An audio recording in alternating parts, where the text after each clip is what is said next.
Norėčiau išgirsti nuomonę apie karvių veislių mišrinimą. Dėl kokių priežasčių verta tai daryti?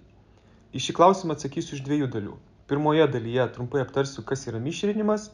Antroje dalyje išvardinsiu 6 priežastis, dėl ko tai verta daryti. Pirma atsakymo dalis, kas yra mišrinimas. Tai su mišrinimu tikriausiai esate daug kas susipažinę ir tai paprasčiausias pavyzdys, kai pieninę karvę sėklinat su mėsiniu buliu, tikėdamasi, kad bus geresnis užkibimas. Kaip taisyklė, dažniausiai taip ir įvyksta, sėklinant holšteiną su mėsiniu, susisėklina greičiau ir paprasčiau. Taigi, kalbant apie pieninių veislių mišrinimą, tai kalbu apie realiai 4 veislės, tai yra holšteinai, žalieji, Montbeliarde ir Jersey veislės. Ir visų šitų veislių sėklinamas viena su kita jau skaitomas pieninių veislių mišrinimas. Pats visos bandos mišrinimas, ne pavienių gyvulių, kaip minėjau, kad kai sėklinat su mėsiniu, bet jau visos bandos mišrinimas, tai yra šiuolaikiškas ir strateginis sprendimas, kurį reiktų priimti bent jau 10 metų. Pats mišrinimas pasaulyje populiarėja, daugėja bandų, kurios yra mišrinamos. Ir tarkim, kalbant apie Naująją Zelandiją ir Australiją, apie 70% bandų jau yra mišrūnai. Ir dabar pereinu prie antros atsakymo dalies, dėl ko tai verta daryti. Pirmoji priežastis, dėl ko verta mišrinti, tai yra mišrinant išgaunamas heterozės efektas. Heterozės efektą aiškindamas visą laiką naudoju tokį gal paprasčiausiai suprantamą pavyzdį, kaip grinaveisliai šunys ir negrinaveisliai šunys.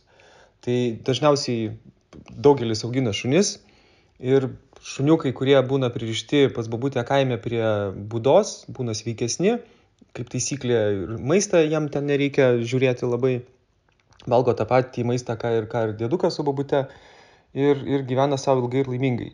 Tuo tarpu grinaveisliai reikia vakcinuoti, reikia gydyti, reikia pas veterinarą dažnai vežti. Tai tiesiog toks yra pavyzdys palyginimui. O mišrinant karves pastebima dažniausiai tokios keletas savybių gyvūnų sumišrintų, tai dažnai padidėja pieno produkcija, gyvuliai būna atsparesni visokiom ligom, pašarams blogos kokybės ir pagerėja visa reprodukcija, tai reiškia greičiau ir lengviau susisėklina. Antroji priežastis, dėl ko verta mišrinti, tai mišrinimas, dar ko nepaminėjau, gali būti vadinamas ir kryžminimu. Tai kryžminimą dažniausiai žinome ir iš augalų pasaulio, tiek ir iš gyvūnų pasaulio. Taigi, kryžminant mes galim pasiekti ir išgauti tuos savo gyvūnuose, kuriuos norim turėti tam tikras savybės. Tarkim, žinom, kad holšteinai turi aukštą didelį pieną, o žalieji atsparesnę sveikatą, geresnė, stipresnė sveikata jų ir geresnė pieno sudėtis. Taigi, sumišrinu šitas dvi savybės, gaunamas holšteino pieno kiekis su visom žalųjų gerosiom savybėm, pieno savybėm. Trečioji priežastis tai gyvūnų prisitaikymas prie aplinkos. Tarkim, Amerikoje, ypatingai pietinėse valstijose, tokiose kaip Teksasas, yra mišrinama dėl to, kad tenai yra labai karšta ir mišrinama su džersiais, dėl to, kad džersių gyvūnai atsparesni karščio stresui. Ir dėl to pastebėta, kad mišrūnai irgi yra atsparesni stresui.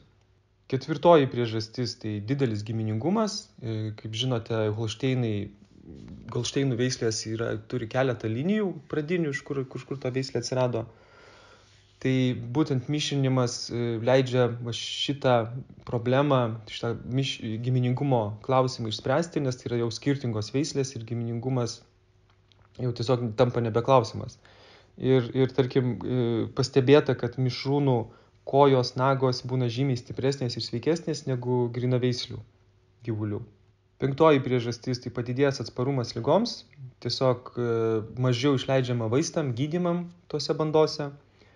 Šeštoji priežastis tai pagerinamas ilgaamžiškumas, nes, kaip ir minėjau apie pavyzdį su šuniukais, mišrūnai ilgiau gyvena. Tai tiesiog taip labai paprastai, mišrūnai ilgiau gyvena.